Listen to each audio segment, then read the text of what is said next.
Good afternoon, everyone. So, we are moving on to the second part of the second chapter. So, in this video, we are going to discuss the various approaches to working capital mix and we will see the different sources from which we can raise fund for working capital. അപ്പോൾ ഇതിൽ പറയുന്നത് approaches to working capital mix ആണ് പറയാൻ പോകുന്നത്. അപ്പോൾ working capital നമ്മൾ എങ്ങനെയൊക്കെ raise ചെയ്യാം, അതിൻ്റെ സോഴ്സസ് നമ്മൾ കാണും. അപ്പോൾ ഒരു കാര്യം നിങ്ങൾ മനസ്സിലാക്കേണ്ടത്, നമുക്ക് ലോങ് ടേം അല്ലെങ്കിൽ ഒരു ഫിക്സ്ഡ് ക്യാപിറ്റൽ എന്ന് പറഞ്ഞിട്ടുണ്ടെങ്കിൽ ഫിക്സ്ഡ് അസറ്റിൻ്റെ മുകളിൽ നിക്ഷേപിച്ചിരിക്കുന്ന പണം. ഈ ഫിക്സ്ഡ് ക്യാപിറ്റൽ അല്ലെങ്കിൽ ഫിക്സ്ഡ് അസറ്റിൽ നിക്ഷേപിക്കേണ്ട പണം കണ്ടെത്തണമെങ്കിൽ we have only one choice. Long term സോഴ്സസിൽ നിന്നും പണം കണ്ടെത്തുക. ആ പണമാണ് നമ്മൾ ഫിക്സഡ് അസറ്റിൽ അല്ലെങ്കിൽ ഫിക്സഡ് ക്യാപിറ്റലായിട്ട് നമ്മൾ റേസ് ചെയ്യുക. ലോങ് ടേം സോഴ്സസിനെയാണ് നമ്മൾ ഡിപ്പെൻഡ് ചെയ്യുക. അതേസമയം വർക്കിംഗ് ക്യാപിറ്റൽ എന്ന് പറഞ്ഞിട്ടുണ്ടെങ്കിൽ എന്താണ്, കറണ്ട് അസറ്റിൽ നിക്ഷേപിക്കേണ്ടതായിട്ടുള്ള പണം. ആ പണം കണ്ടെത്തണമെങ്കിൽ നമുക്ക് ലോങ് ടേം സോഴ്സസും വേണമെങ്കിൽ ഉപയോഗിക്കാം, ഷോർട്ട് ടേം സോഴ്സസും വേണമെങ്കിൽ ഉപയോഗിക്കാം.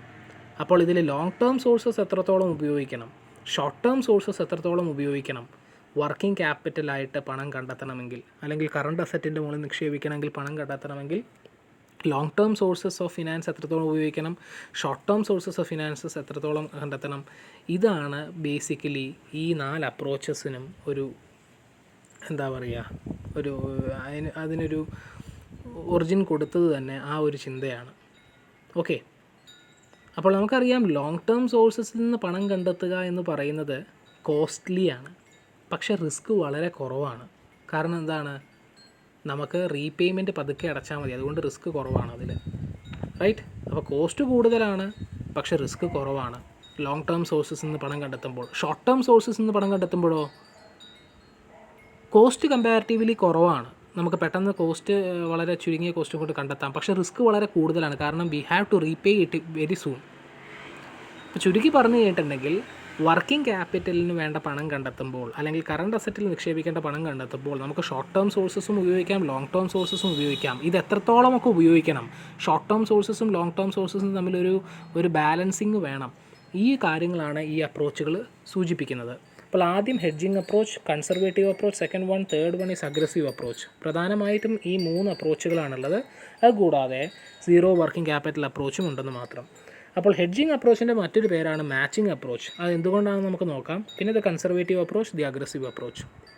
അപ്പോൾ നമ്മൾ ഹെഡ്ജിങ് അപ്രോച്ചിലേക്ക് പോകുമ്പോൾ we have already learn that there is 2 types of working capital, that is permanent working capital and temporary working capital. അപ്പോൾ ഈ ഹെഡ്ജിങ് അപ്രോച്ച് പറയുന്നത് ഇത്രയേ ഉള്ളൂ, പെർമനൻറ്റ് വർക്കിംഗ് ക്യാപിറ്റലിന് വേണ്ടിയിട്ടുള്ള പണം നിങ്ങൾ ലോങ് ടേം സോഴ്സിൽ നിന്ന് കണ്ടെത്തൂ. ടെമ്പററി വർക്കിംഗ് ക്യാപിറ്റലിന് വേണ്ടിയിട്ടുള്ള പണം നിങ്ങൾ ഷോർട്ട് ടേം സോഴ്സസ് ഓഫ് ഫിനാൻസിലൂടെ കണ്ടെത്തും. So the permanent working capital requirement should be financed with the fund from long term sources. The temporary working capital requirement should be financed with short term funds. ഇത്രയേ ഉള്ളൂ hedging approach പറയുന്നുള്ളൂ.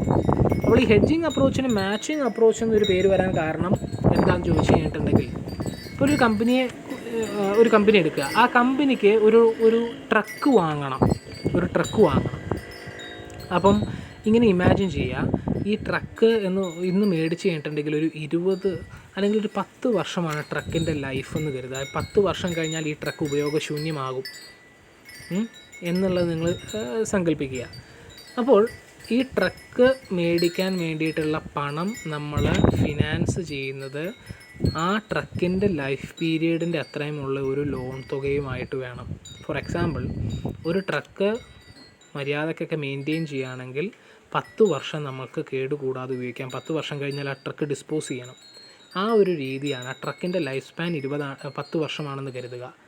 അപ്പോൾ ആ truck മേടിക്കേണ്ട തുക നമ്മൾ ലോണായിട്ട് എടുക്കുകയാണെങ്കിൽ ആ loan maturity എത്തുന്നതും ഈ ട്രക്കിൻ്റെ ലൈഫ് സ്പാനും സെയിം ഇയേഴ്സ് ആയിരിക്കണം എന്നുള്ളതാണ്.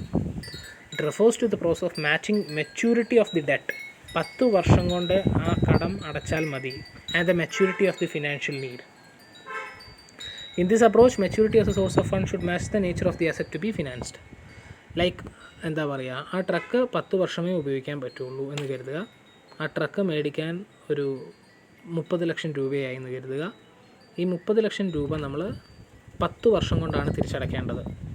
അപ്പോൾ ആ ട്രക്കിൻ്റെ ലൈഫ് പീരീഡ് മെച്യൂരിറ്റി എത്തുമ്പോഴേക്കും നമ്മൾ അടയ്ക്കേണ്ട തുകയും നമ്മൾ അടയ്ക്കേണ്ട മെച്യൂരിറ്റിയിലേക്ക് എത്തും. സോ അതാണ് പ്രധാനമായിട്ടും ഈ ഹെഡ്ജിങ് അപ്രോച്ചിൽ പറയുന്നത്.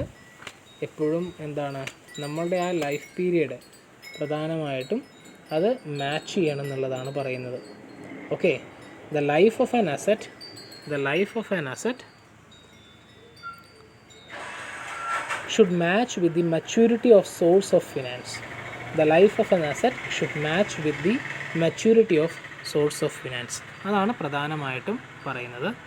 അപ്പോൾ ഒരു 10 വർഷമാണ് ഒരു ട്രക്കിൻ്റെ ലൈഫ് പീരീഡ് എങ്കിൽ, ലൈഫ് ഓഫ് ആൻ അസറ്റ്, ആ 10 വർഷം should match with the maturity of the source of finance. ആ ട്രക്ക് മേടിക്കാൻ നമ്മളെടുത്ത ലോണിൻ്റെ മെച്യൂരിറ്റിയും 10 വർഷമായിരിക്കണം എന്നുള്ളതാണ് ഈ മാച്ചിങ് അപ്രോച്ച് പറയുന്നത്.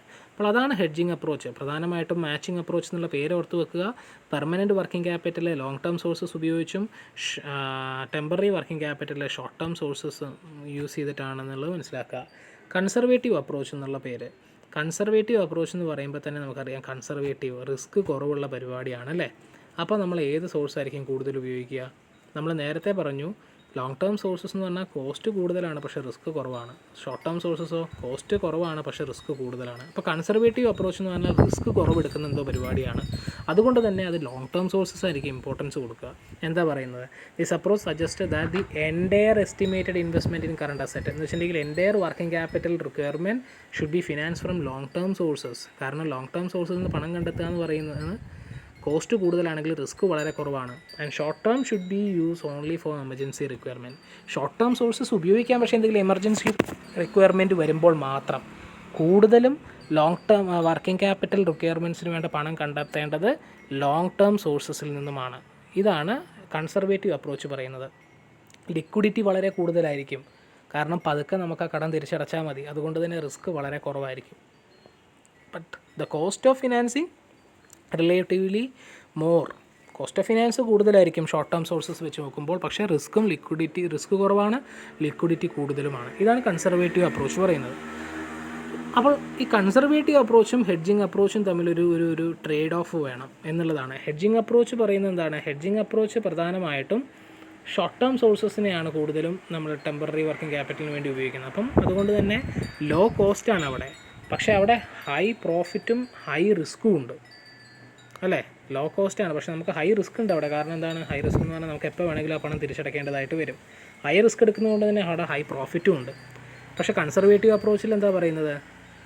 ഹൈ കോസ്റ്റാണ് പക്ഷേ എന്താണ്, ലോ റിസ്ക് എടുത്താൽ മതി, പതുക്കെ തിരിച്ചടച്ചാൽ മതി. അതുകൊണ്ട് തന്നെ ലോ പ്രോഫിറ്റും ആയിരിക്കും. ഓക്കെ, ആ വ്യത്യാസങ്ങളൊന്ന് ഓർത്ത് വെക്കുക. Both the approaches are the two extreme and neither of them serve the purpose of efficient working capital management. ഇത് രണ്ടും അത്ര പെർഫെക്റ്റ് ആണെന്ന് നമുക്ക് പറയാനും പറ്റില്ല. A trade-off between the two will then be an acceptable approach. One way of determining the trade-off is by finding the average of maximum and minimum requirement of current asset or working capital. അപ്പോൾ ഈ hedging അപ്രോച്ചിൻ്റെയും conservative അപ്രോച്ചിൻ്റെയും ഒരു mid point, ഒരു trade off കണ്ടെത്തി അതായിരിക്കണം ഏറ്റവും നല്ല working capital mix എന്നാണ് പറയുന്നത്. പിന്നെ അഗ്രസീവ് അപ്രോച്ചിനെ കുറിച്ചിട്ടാണ് പറയുന്നത്. എന്താണ് മൂന്നാമത്തേതായിട്ടുള്ള അഗ്രസീവ് അപ്രോച്ച്? അഗ്രസീവ് എന്നുള്ള പേര് കേട്ടാൽ തന്നെ അറിയാം റിസ്ക് കുറച്ച് കൂടുതൽ എടുക്കുന്ന ഒരു അപ്രോച്ചാണ്. റിസ്ക് കൂടുതൽ എടുക്കുക എന്ന് പറഞ്ഞാൽ എന്താണ്? ഷോർട്ട് ടേം സോഴ്സസിനെ ആയിരിക്കും കൂടുതൽ ആശ്രയിക്കുക ലോങ് ടേം സോഴ്സസിനേക്കാൾ കൂടുതൽ. അത് തന്നെയാണ് പറയുന്നത്.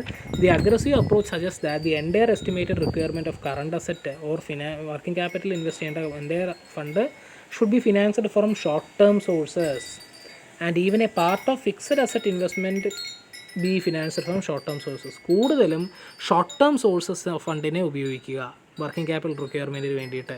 അപ്പോൾ അത് ലോ കോസ്റ്റാണ് പക്ഷേ ഹൈ റിസ്ക് ഉണ്ട് അതിൽ. അപ്പോൾ അതുകൊണ്ട് തന്നെ ഹൈ പ്രോഫിറ്റും ഉണ്ടാകാൻ സാധ്യതയുണ്ട്. അതുകൊണ്ടാണ് അഗ്രസീവ് അപ്രോച്ച് എന്ന് പറയുന്നത്. മോർ റിസ്കി, മോർ പ്രോഫിറ്റബിൾ, പക്ഷേ കോസ്റ്റ് കമ്പാരിറ്റീവ്ലി കുറവായിരിക്കും എന്ന് മാത്രം. ഇതാണ് അഗ്രസീവ് അപ്രോച്ച്.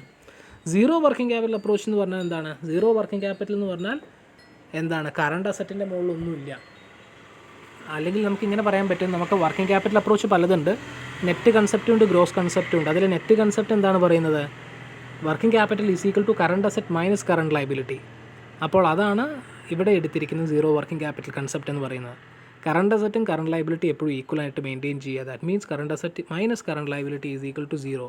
എപ്പോഴും വർക്കിംഗ് ക്യാപിറ്റലിൽ അഡീഷണൽ വർക്കിംഗ് ക്യാപിറ്റലിനും എക്സസീവ് കറണ്ട് ലയബിലിറ്റി മെയിൻറ്റെയിൻ ചെയ്യാൻ മാത്രം പാകത്തിലുള്ള കറണ്ട് അസറ്റ് മാത്രം സൂക്ഷിക്കുക, ഓവറായിട്ട് സൂക്ഷിക്കരുത്. കറണ്ട് ലയബിലിറ്റിയുടെ മുകളിൽ കൂടുതൽ കറണ്ട് അസറ്റ് കരുതി വെക്കരുത്. അല്ലെങ്കിൽ കറണ്ട് ലയബിലിറ്റി മീറ്റ് ചെയ്യാൻ പറ്റുന്നതിലും താഴെ കറണ്ട് അസറ്റ് മെയിൻറ്റെയിൻ ചെയ്യരുത്. എപ്പോഴും കറണ്ട് ലയബിലിറ്റി മീറ്റ് ചെയ്യാൻ വേണ്ടിയിട്ടുള്ള കറണ്ട് അസറ്റ് മാത്രം സൂക്ഷിക്കുക. അപ്പോൾ current asset minus current liability will be always equal to 0. That means 0 working capital. ഇപ്പോൾ ഇത്ര പറയുന്നുള്ളൂ. Working capital is the comparison of കറണ്ട് അസറ്റും കറണ്ട് ലയബിലിറ്റി നമ്മളുടെ നെറ്റ് കൺസെപ്റ്റ് അനുസരിച്ച്. അപ്പോൾ most of the organisation current asset exceed current liability. അങ്ങനെ വരുമ്പോൾ എന്താണ്, കറണ്ട് അസറ്റ് കൂടുതലാണ്. അപ്പോൾ അതിൻ്റെ അർത്ഥം എന്താണ്, ലിക്വിഡ് റിസോഴ്സ് ആണ്. അപ്പോൾ നമുക്ക് കൂടുതലും കറണ്ട് അസറ്റാണ് കൂടുതലുള്ളത്. കറണ്ട് ലയബിലിറ്റി മീറ്റ് ചെയ്ത് കഴിഞ്ഞ ശേഷവും കറണ്ട് അസറ്റ് ഉണ്ട്. ഇപ്പോൾ ക്രെഡിറ്റേഴ്സ്, നമുക്ക് കടം തരുന്ന ആൾക്കാരെ സംബന്ധിച്ചിടത്തോളം നമുക്ക് നല്ല വർക്കിംഗ് ക്യാപിറ്റൽ ഉണ്ട്. കറണ്ട് അസറ്റിൻ്റെ മുകളിൽ കറണ്ട് ലയബിലിറ്റിയുടെ മുകളിൽ കറണ്ട് അസറ്റ് ഉണ്ടെങ്കിൽ നല്ലതാണ്. Because they are giving us money in the point of view that they wants the money back. അപ്പോൾ അങ്ങനെ നോക്കുമ്പോൾ ക്രെഡിറ്റേഴ്സിൻ്റെ പോയിൻ്റ് ഓഫ് വ്യൂവിൽ കറണ്ട് അസറ്റ് കറണ്ട് ലയബിലിറ്റിയേക്കാളും കൂടുതലുള്ളത് നല്ലതാണ്. പക്ഷേ മാനേജ്മെൻറ്റിൻ്റെ കണ്ണിലോ, management prefers low level of working capital since working capital an extremely low rate of return. അപ്പോൾ മാനേജ്മെൻറ്റിനെ സംബന്ധിച്ചിടത്തോളം കൂടുതൽ പണം വർക്കിംഗ് ക്യാപിറ്റലിൽ ലോക്ക് ചെയ്ത് കറണ്ട് അസറ്റിൽ ലോക്ക് ചെയ്തിടുന്നത് എന്ന് വെച്ചിട്ടുണ്ടെങ്കിൽ കറണ്ട് ലയബിലിറ്റിയേക്കാൾ കൂടുതൽ കറണ്ട് അസറ്റ് ആവുന്നത് നഷ്ടമാണ് താനും. So some companies are now driving working capital to record levels, that is 0 working capital. By keeping working capital at 0, funds are released for many other opportunities. കൂടുതൽ current അസറ്റിൽ lock ചെയ്യാതെ ആ പണവും കൂടി മറ്റുള്ള കാര്യങ്ങളിലേക്ക് ഉപയോഗിച്ച് കറണ്ട് അസറ്റ് 0യിൽ മെയിൻറ്റെയിൻ ചെയ്യുന്നു. അതുവഴിയായിട്ട് കൂടുതൽ പ്രോഫിറ്റിലേക്ക് എത്തുന്നു. Zero working capital also refers to the equality between current asset and current liabilities at all times. To avoid excess investment in current asset, firms try to meet their current liabilities out of current asset fully if they follow this concept. Okay, അപ്പോൾ അതാണ് പ്രധാനമായിട്ടും ഈ current working capital asset zero working ക്യാപിറ്റലിൽ പറയാനുള്ളത്. Current asset is always equal to current liability. ഇനി ഈ ചാപ്റ്ററിൽ നമ്മൾ പ്രധാനമായിട്ടും കാണാൻ പോകുന്നത് ഇത്രയും കാര്യങ്ങളാണ്. Sources of working capital. ഈ വർക്കിംഗ് ക്യാപിറ്റലിൻ്റെ സോഴ്സസ് നമുക്കറിയാം. ലോങ് ടേം സോഴ്സസിൽ നിന്നും ഷോർട്ട് ടേം സോഴ്സസിൽ നിന്നും നമുക്ക് പണം കണ്ടെത്താവുന്നുള്ളത് അല്ലേ. അപ്പോൾ അതിൻ്റെയൊക്കെ ഇമ്പോർട്ടൻസ് എന്താണെന്നും ഡിഫറെൻറ്റ് അപ്രോച്ചുകൾ എന്താണെന്നും നമ്മൾ പറഞ്ഞു. ഇനി നമ്മൾ ഡിസ്കസ് ചെയ്യാൻ പോകുന്നത് പ്രധാനമായിട്ടും ഈ സോഴ്സസ് ഓഫ് വർക്കിംഗ് ക്യാപിറ്റലാണ്. അപ്പോൾ സോഴ്സസിനെ നമുക്ക് എന്താ പറയുക, ടെമ്പററി വർക്കിംഗ് ക്യാപിറ്റലിൻ്റെ സോഴ്സസ് നമ്മളറിയാം. ടെമ്പററി വർക്കിംഗ് ക്യാപിറ്റലിൻ്റെ ഷോർട്ട് ടേം സോഴ്സസ് ആണെന്ന് നമ്മൾ പറഞ്ഞു ഹെഡ്ജിങ് അപ്രോച്ച് പ്രകാരം. പെർമനൻറ്റ് വർക്കിംഗ് ക്യാപിറ്റലിൻ്റെയോ ലോങ് ടേം സോഴ്സസ് ആണെന്ന് നമ്മൾ പറഞ്ഞു. അപ്പോൾ നമ്മൾ ആ ഹെഡ്ജിങ് അപ്രോച്ചിൻ്റെ മാനദണ്ഡത്തിൽ തന്നെയാണ് പെർമനൻറ്റ് വർക്കിംഗ് ക്യാപിറ്റലിനെ നമ്മൾ ലോങ് ടേം സോഴ്സസിൽ നിന്ന് നമ്മൾ പണം കണ്ടെത്തുന്നു. ടെമ്പററി വർക്കിംഗ് ക്യാപിറ്റലിന് നമ്മൾ ഷോർട്ട് ടേം സോഴ്സസിൽ നിന്ന് പണം കണ്ടെത്തുന്നു. അപ്പോൾ ഈ ടെമ്പററി വർക്കിംഗ് ക്യാപിറ്റലിനെ എമിറ്റ് ചെയ്യാൻ വേണ്ടിയിട്ടുള്ള സോഴ്സസിനെ നമ്മൾ ഷോർട്ട് ടേം സോഴ്സസ് ആയിട്ടും ട്രാൻസാക്ഷണറി സോഴ്സസ് ആയിട്ടും തിരിക്കുന്നു. ഓക്കെ, അപ്പോൾ എന്തൊക്കെയാണ് ഈ ട്രാൻസാക്ഷണറി സോഴ്സസ് എന്നുള്ളത് നമുക്ക് നോക്കാം. First one is trade credit. എന്താണ് ട്രേഡ് ക്രെഡിറ്റ്? ട്രേഡ് ക്രെഡിറ്റ് എന്നുകൊണ്ട് ഉദ്ദേശിക്കുന്നത് പ്രധാനമായിട്ടും നമ്മളൊരു എന്തെങ്കിലും ഒരു സാധനം മേടിക്കുകയാണ്, നമ്മൾ ക്രെഡിറ്റിനാണ് മേടിക്കുന്നതെന്ന് കരുതുക. So if you are buying something, we are the buying firm. Okay, we do not have to pay cash immediately for the purchase made. നമ്മൾ 1000 രൂപയുടെ ഒരു വസ്തു മേടിക്കുകയാണെന്ന് കരുതിക്കോ. ട്രേഡ് ക്രെഡിറ്റിൻ്റെ കാര്യമാണ് പറയുന്നത്. 1000 രൂപയുടെ ഒരു വസ്തു മേടിക്കുകയാണ്, ട്രാൻസാക്ഷൻ നടത്താൻ മേടിക്കുകയാണ്. പക്ഷെ നമുക്ക് 1000 രൂപ ഇപ്പോൾ അയാൾക്ക് കൊടുക്കണ്ടാവും, ഒരു 2 മാസം കഴിഞ്ഞിട്ട് കൊടുത്താൽ മതി. അപ്പം നമ്മളെ സംബന്ധിച്ചിടത്തോളം ആ 1000 രൂപ എന്ന് പറയുന്നത് ഒരു സോഴ്സ് ഓഫ് ഇൻകം ആണ്. അല്ലെങ്കിൽ ആ സോഴ്സ് ഓഫ് ഇൻകം അല്ല, ഒരു സോഴ്സാണ്. എന്ത്, മറ്റുള്ള വർക്കിംഗ് ക്യാപിറ്റൽ റിക്വയർമെൻറ്റ്സിന് വേണ്ടിയിട്ട് ചിലവഴിക്കാനുള്ള ഒരു പൈസയാണ് 1000 രൂപ. അതിനാണ് ഈ ട്രേഡ് ക്രെഡിറ്റ് എന്നുകൊണ്ട് ഉദ്ദേശിക്കുന്നത്. നമ്മൾ 1000 രൂപയുടെ ഒരു പ്രോഡക്റ്റ് വാങ്ങുന്നു, നമുക്ക് ഉടനെ തന്നെ 1000 രൂപ കൊടുക്കേണ്ട ആവശ്യം വരുന്നില്ല. So that 1000 rupees is in our hand and that 1000 rupees can be used to meet some other daily expenses in the business. ഇതാണ് ട്രേഡ് ക്രെഡിറ്റ്. അത് ഒരു സോഴ്സാണ്. ഓക്കെ, പിന്നെ അക്രൂഡ് എക്സ്പെൻസസ്. അക്രൂഡ് എക്സ്പെൻസ് എന്ന് പറഞ്ഞാൽ എന്താണ്? നോർമലി നമ്മളൊരു സാധനമൊക്കെ മേടിച്ച് കഴിയുമ്പോൾ ഔട്ട്സ്റ്റാൻഡിങ് എക്സ്പെൻസ് എന്ന് നമുക്ക് വേണേൽ പറയാം.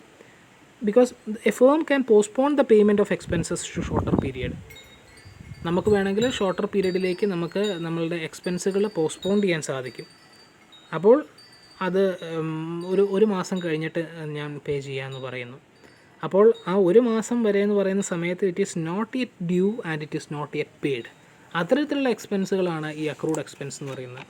പിന്നെ ഡിഫേർഡ് ഇൻകം ഉണ്ട്. ഡിഫേർഡ് ഇൻകം എന്ന് പറഞ്ഞിട്ടുണ്ടെങ്കിൽ നമ്മൾ ഫ്യൂച്ചറിൽ ഒരു സാധനം വിൽക്കാൻ പോവുകയാണ്. 1 മാസം കഴിഞ്ഞ് ഞാൻ എൻ്റെ ഒരു സാധനം വിൽക്കാൻ പോവുകയാണ്.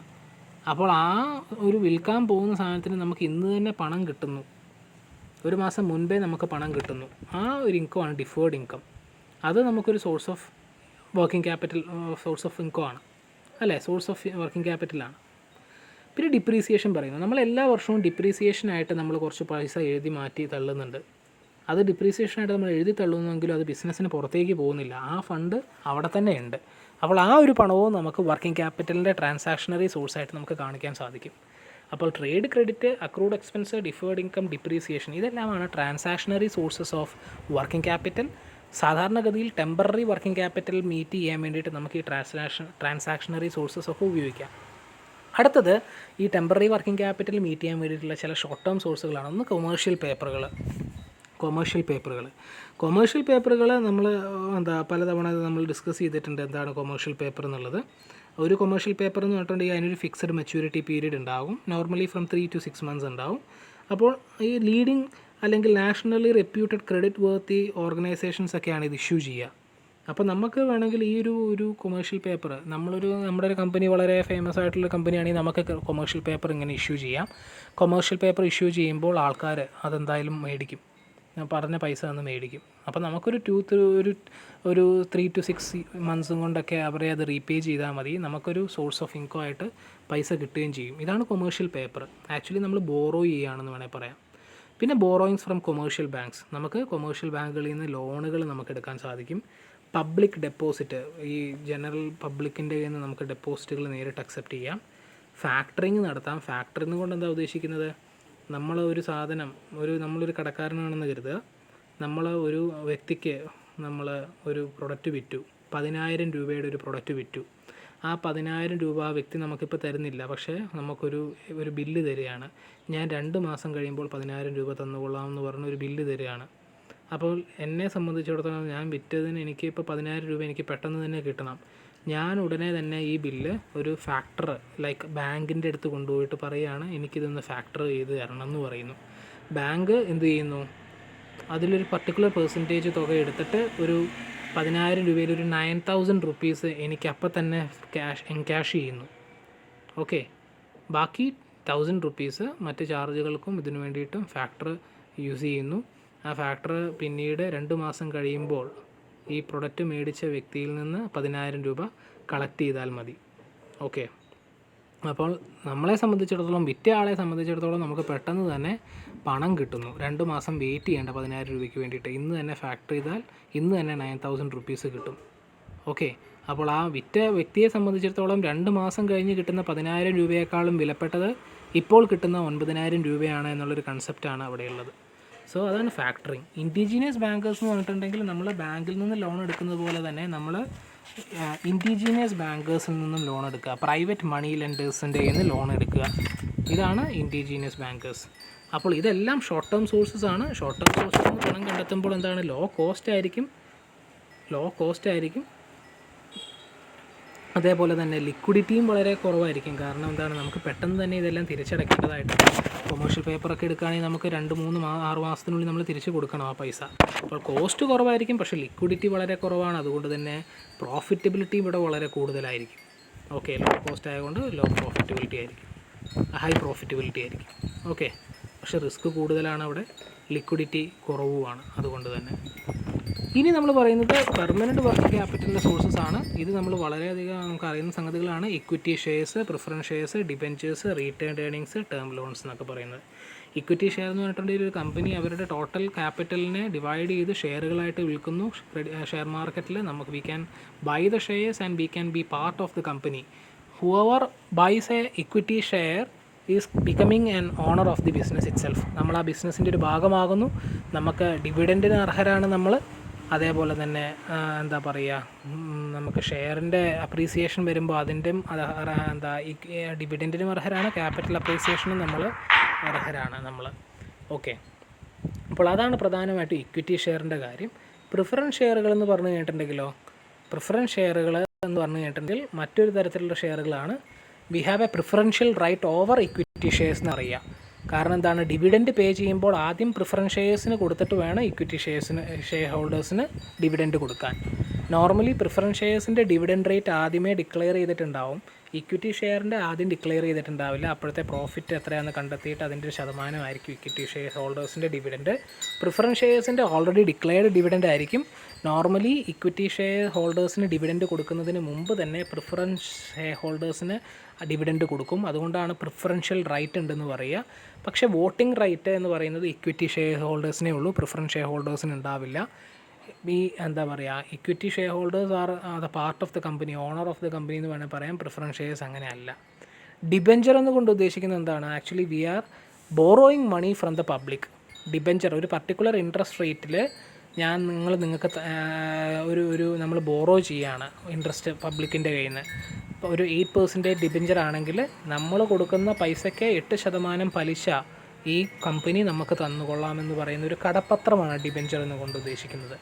റീറ്റേൺഡ് ഏണിംഗ് എന്ന് പറഞ്ഞു കഴിഞ്ഞിട്ടുണ്ടെങ്കിൽ ഒരു കമ്പനി ഒരു കമ്പനി നടത്തി നമ്മൾ പ്രോഫിറ്റ് ഉണ്ടാക്കി ആ പ്രോഫിറ്റിൽ നിന്ന് ഡിപ്രീസിയേഷനും ടാക്സും കുറച്ച് കഴിഞ്ഞിട്ടുണ്ടെങ്കിൽ കിട്ടുന്ന ഒരു തുകയാണ് നമ്മളുടെ യഥാർത്ഥത്തിലുള്ള ഒരു പ്രോഫിറ്റ് എന്ന് വേണമെങ്കിൽ നമുക്ക് പറയാം.